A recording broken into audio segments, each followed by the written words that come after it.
This is a little bit about the German coach. He's been a mentor to some big names. At the bottom of your screen, you can see the likes of Clark, Thomas Tuchel, Ralf Hasenhüttl even as well. And he's managed some middling clubs, you'd probably say. Schalke twice, won a couple of domestic trophies. Hoffenheim took them up to the Bundesliga, same with RB Leipzig, took them up to the Bundesliga in 2016. Has been spending some time in Russia at Lokomotiv Moscow as manager of sports and development. He is going to be leaving that post, which he only took up in the summer, to come to Manchester United at some point. They hope in time for the game against Arsenal this coming Thursday. It's really interesting as our subject for the boot room this morning to talk a bit about the plan or lack of at Manchester United, Robbie, and hearing Laura Woods ask that question there to Marcus Rashford about how unsettling it is to have the interim, then another interim, and then the main man. This overarching philosophy, this plan for this season, short, medium and long term, how would you describe it?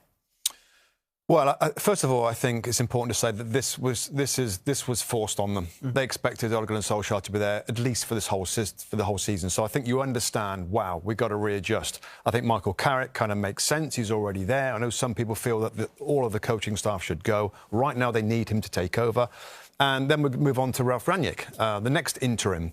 And I like the appointment in terms of the philosophy. There's two parts to it, isn't there, with Ralf Rangnick? What he can do immediately in his coaching, and I think you make a point there that those clubs aren't a Man United, so there's a little bit of a difference. But he's done great work, Rebecca, and I think what he's done as a coach is exactly what the club and the team needs right now.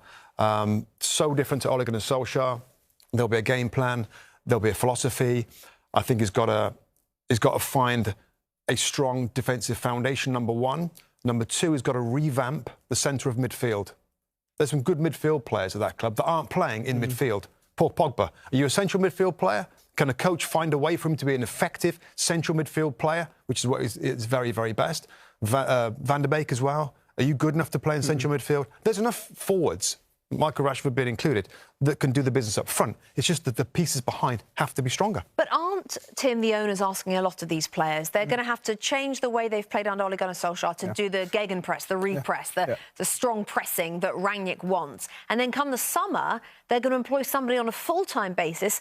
How do we know that that is going to be the same style as this last 6 months that they're going to have to pick up? Is that not asking a lot of the players?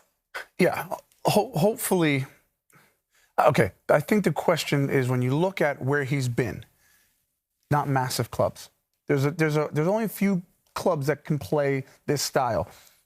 Was it implemented at Liverpool? Yes. Is Liverpool a big club? Yes.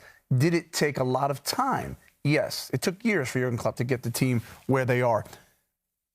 If this style, here's how the transition hopefully works. If this style that he implements is a style going forward, and then he moves into a consultancy role, he should then be the one to say, this is the manager we need to bring in to continue this style, and then go from there.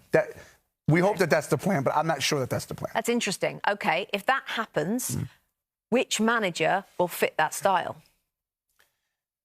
To be brutally honest, I don't actually know. He obviously is going to have more of an idea. The one that I like the most is Pochettino. And would that fit? Do you think would that go on? That's what I don't know. That's what I don't know. It's not really his style. Maybe Ten Hag, who's that? It's difficult to say because I think the best manager out there for the club, in my opinion, is Pochettino, but I'm not sure that he plays that style. Are they going to trust him, Ralf Rangnick? And this is what we're going to find out over these coming weeks and months. Do they like the cut of his jib? They have to, don't they? Well, but they don't have to.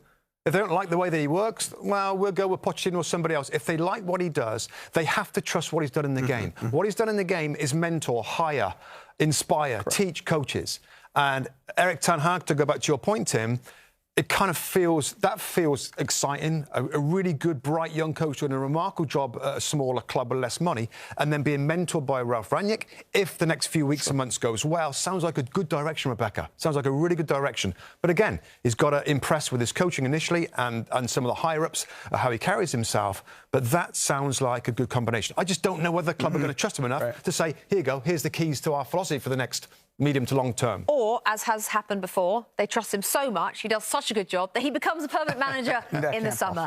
Who actually knows when it comes to Manchester United? For more on this topic, weighing in for us, Graham Lowe and Arlo White.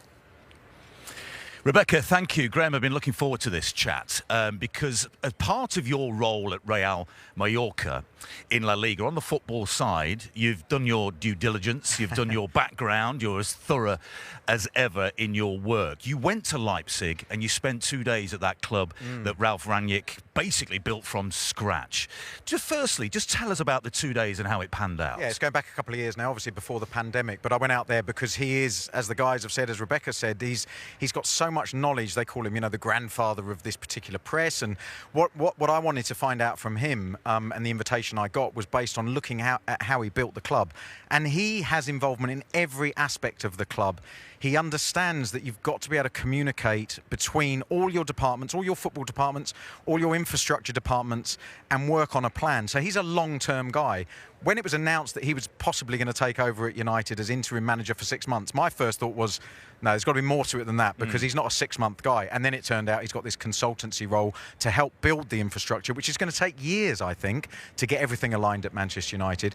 But the things that I found from him were his enthusiasm, his knowledge of every part of the game, he challenges every part, whether it's the medical department, whether it's recruitment, whether it's constantly challenging himself to improve the team. One of the big standouts for me about Leipzig at that time was they took out their under-23 team out of their structure. So they went under 18 to first team. And I was asking him, well, why did you do that? And he said, because we want to reduce the age of our first team squad, which they brought down from 29 to 24 whilst he was there.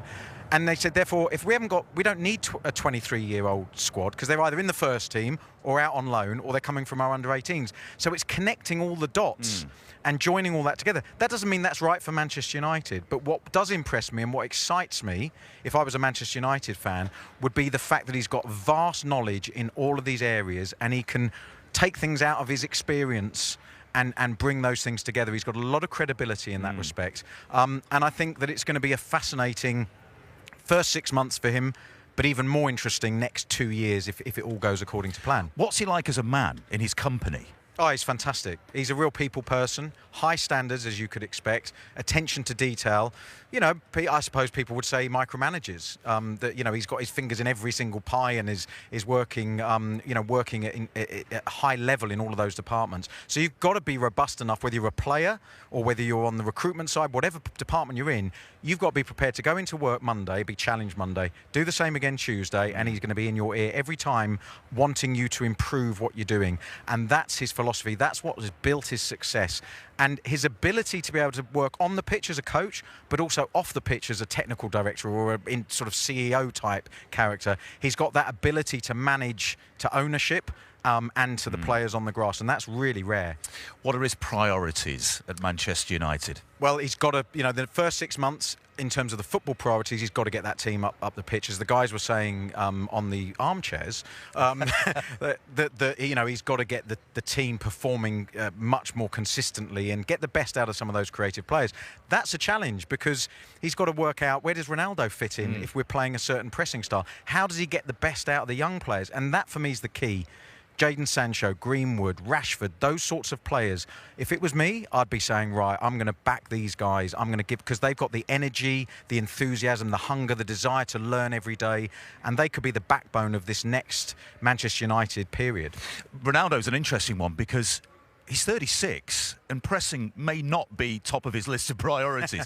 Is he a special case? Can you make him a special case and say he's one of the best players that's ever played the game? You're going to do his running for him? Well, you can. Absolutely. In most games, you can probably get away with having 10 men out of possession. But the reality is, when you're playing against the teams we were talking about before, at this level, you name a player in the Liverpool, Chelsea or Man City team that they carry when they haven't got the ball. You can't name one. Yeah, brilliant insight, Graham. Absolutely fascinating. I think we're going to touch on that a little bit later as well. I'm looking forward to Real Mallorca's revolutionary Graham press in La Liga over the next few years, Rebecca. It'll be spread around Europe before you know it. Gentlemen, thank you. That was this morning's Boot Report.